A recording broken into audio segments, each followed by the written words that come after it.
Hi, my name is Mary Gordon, and I'm so happy to be here, so full of admiration for Oscar, and so grateful to be with this distinguished panel.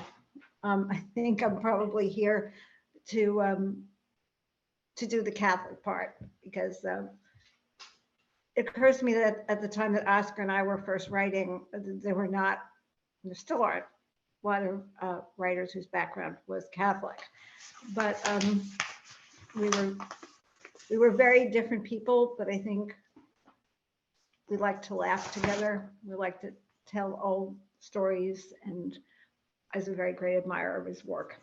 And as I thought about what I'd like to say about him tonight, since I decided I'm going to read from Mr. Ives Christmas.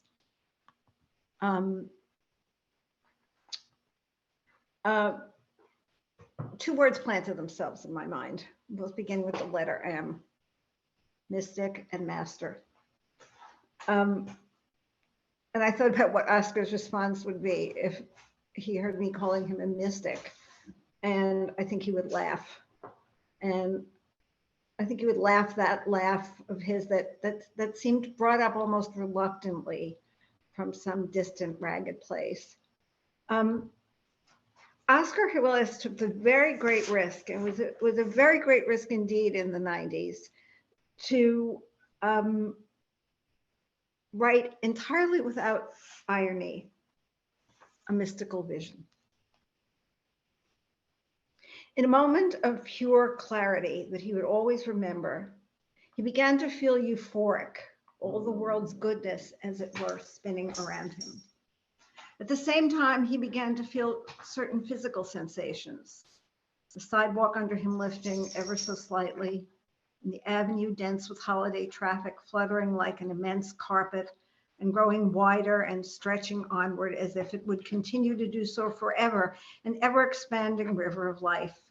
And the skyscrapers that lined Madison Avenue, beginning with the Yamen and Rubicon building just across the street with its stream of employees, began to waver, the buildings bowing as if to recognize Ives, bending as if the physical world were a grand joke. Then, not knowing whether to shout from ecstasy or fear, he looked up and saw the sun glowing red and many times its normal size, looming over the avenue, a pink and then flaring yellow corona bursting from it. And then in all directions, the very sky filled with four rushing, swirling winds, each defined by a different colored powder like strange Asian spices. One was cardinal red, one the color of saffron, another gray like mothwing, the last a brilliant violet. And then there came from four directions, spinning like a great pinwheel over Madison Avenue and 42nd Street, leaning back, nearly falling. Ives was on the verge of running for his life when, just like that, a great calm returned, the sun receding, the blue sky utterly tranquil. It's possible to have a mystical vision without being religious if you define religion as having to do with doctrine or good behavior, which I do not, and I firmly believe Oscar did not.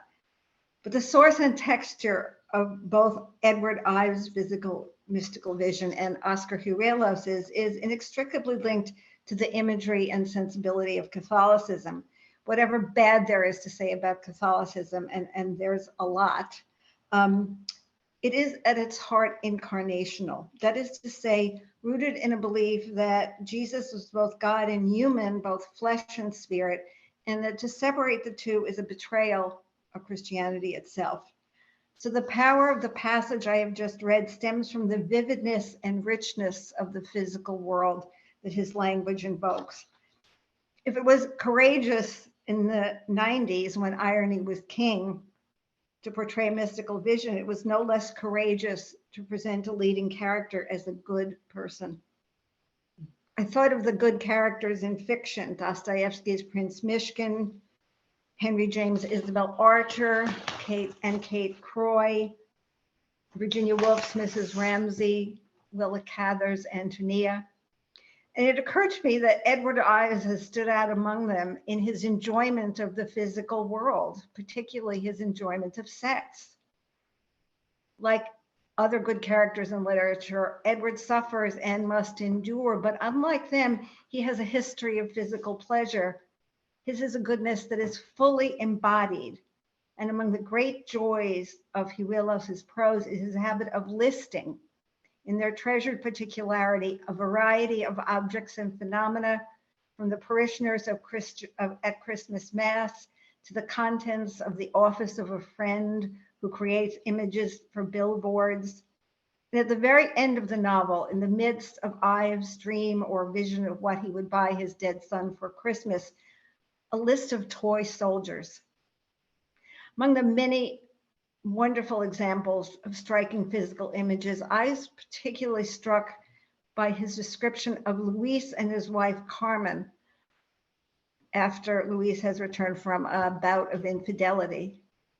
Quote, humiliation had thinned their eyelids. And it is nothing less than a stroke of genius that when Edward finally meets the man who, as a hungry street punk, shot his son, Daniel Gomez, the murderer, weighs in at 300 pounds and is morbidly obese. Although Mr. Ives' Christmas is one of the saddest books I've ever read, it's not a difficult novel. And although it follows a long path of numbing grief, there is a velocity to the prose that, coupled with the pleasures of his physical description, carries the reader along on a wave. This is where the mastery in his masterpiece comes in. The lightness and velocity is made possible by the book's structure.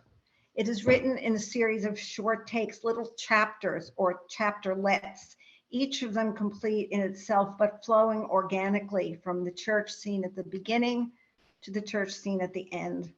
The titles of these sections, and I'll give them just a few of them because they're so much fun, have a kind of ing quality to them that enables the book's propulsions. Here they are. You have to put it behind you. Certainly he would have been a printer. His mother's patience with men and a trip to the cloisters. The nature of those parties. What a cop handed Ives. Things were in the air. Incidentally, was there a moon? Does it pay? Singular achievement of Mr. Ives' Christmas is its insistence on confronting the deepest and most unanswerable of questions without for 1 second or one phrase resorting to abstraction, culminating in an answer that is not an answer, but an opening for yet more unanswerable questions. What a great thing it is that the Library of America grants him his place among the immortals. Thank you very much.